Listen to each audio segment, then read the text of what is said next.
एक लड़का exam hall में बैठा था। पेपर बहुत टफ था। वह चीटिंग करना चाहता था, लेकिन एग्जामिनर बहुत स्ट्रिक्ट था। थोड़ी देर बाद लड़के ने एग्जामिनर को अपने पास बुलाया और उसके कान में कुछ फुसफुसाया। एग्जामिनर चुपचाप जाकर चेयर पर बैठ गया और वहीं बैठा रहा। सभी छात्रों ने खूब चीटिंग की। एग्जाम खत्म हुआ तो सभी ने बाहर आकर उस लड़के से पूछा, भाई तूने एग्जामिनर को ऐसा क्या बोला कि वो चेयर से उठे ही नहीं? वह लड़का शर्माते हुए कहा, मैंने बोला था सर पीछे से आपकी पैंट फटी है।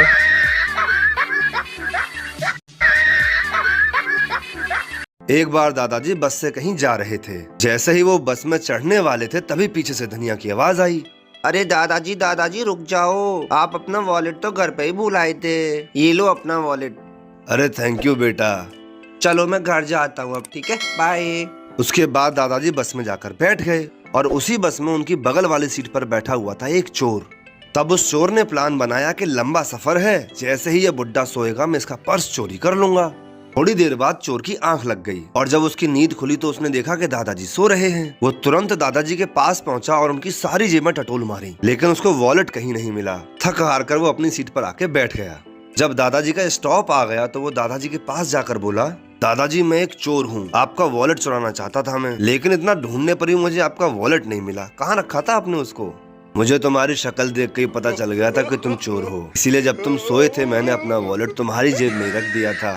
समझ गए बाबू? अब मैं चलता हूँ। दोस्तों तेज धूप थी। पिंटू एक कोल्ड ड्रिंक के दुकान पर गया और दुकानदार से कहा, भाई साहब मैं अपनी आँख को अपने दांत से काट लूं तो क्या मुझको एक बोतल कोल्ड ड्रिंक दोगे? दुकानदार पूछा, आँख को दांत से काटोगे? पिंटू बोला हाँ। दुकानदार बोला, काट के दिखाओ, दे दूंगा। पिंटू की एक आँख नकली थी। उसने आँख निकाली और दांत से काटकर दोबारा लगा ली। दुकानदार तो हैरान हो गया। उसने पिंटू को पीने के लिए एक बोतल कोल्ड ड्रिंक दिए। पिंटू ने दोबारा दुकानदार से कहा, अगर मैं अपनी दूसरी आँख भी दांत से काट दूं तो क्या मुझको एक बोतल और कोल्ड ड्रिंक दोगे? दुकानदार सोचा, यार यह तो आता है देखते हुए, अगर दूसरी आँख भी इसकी नकली होती तो यह चलता कैसे? कभी गिरा भी नहीं, अंधा तो नहीं है। उसने कहा, बेटा तू दूसरी तो काट ही नहीं सकता, अगर तुमने ऐसा कर दिया तो मैं तुम्हें एक बोतल और कोल्ड ड्रिंक दे दूंगा। दोस्तों पिंटू के दांत नकली थे। उसने नकली दांत निकाल कर दूसरी आँख काट ली। दुकानदार फिर से हार गया। तो दोस्तों यह जरूरी नहीं कि आप जो देखते हैं वह हमेशा सही है या आप जो सोचते हैं वह हमेशा सही है।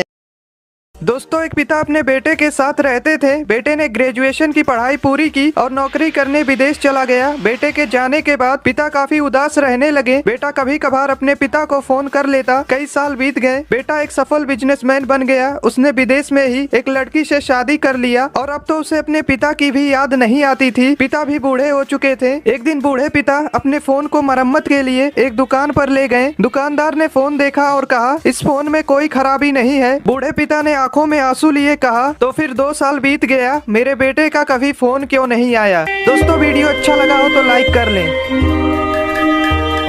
दोस्तों एक आदमी गाड़ी लेकर जा रहा था। उसके पास गाड़ी के कागजात नहीं थे। रास्ते में उसे एक पुलिस वाले ने रोका और कागजात दिखाने को कहा। आदमी बोला, साहब जो लेना हो ले लो, लेकिन आगे जाकर फिर किसी पुलिस वाले को कुछ ना देना पड़े। पुलिस वाले ने कहा, ठीक है 200 निकालो, और अगर आगे कोई पुलिस वाला रोके तो उससे कहना कुर्सी। आदमी ने नंबर ही दिए और जाने लगा। कुछ देर बाद उसे फिर एक पुलिस ने रोका तो आदमी ने कहा, साहब कुर्सी। पुलिस वाला बोला, ठीक है जाओ। कुछ दिनों बाद जब वह आदमी किसी काम से जा रहा था तो रास्ते में फिर उसे एक पुलिस वाले ने रोक लिया और कागजात दिखाने को कहा। आदमी ने सोचा कि उस दिन कुर्सी कहकर छूट गया था, आज भी कह देता हूँ। आदमी ने धीमी आवाज में कहा, साहब कुर्सी। पुलिस वाला बोला, बेटा तू तो फंस गया, गाड़ी साइड में लगा, क्योंकि आज का गुप्त कोड कुर्सी नहीं मेज है।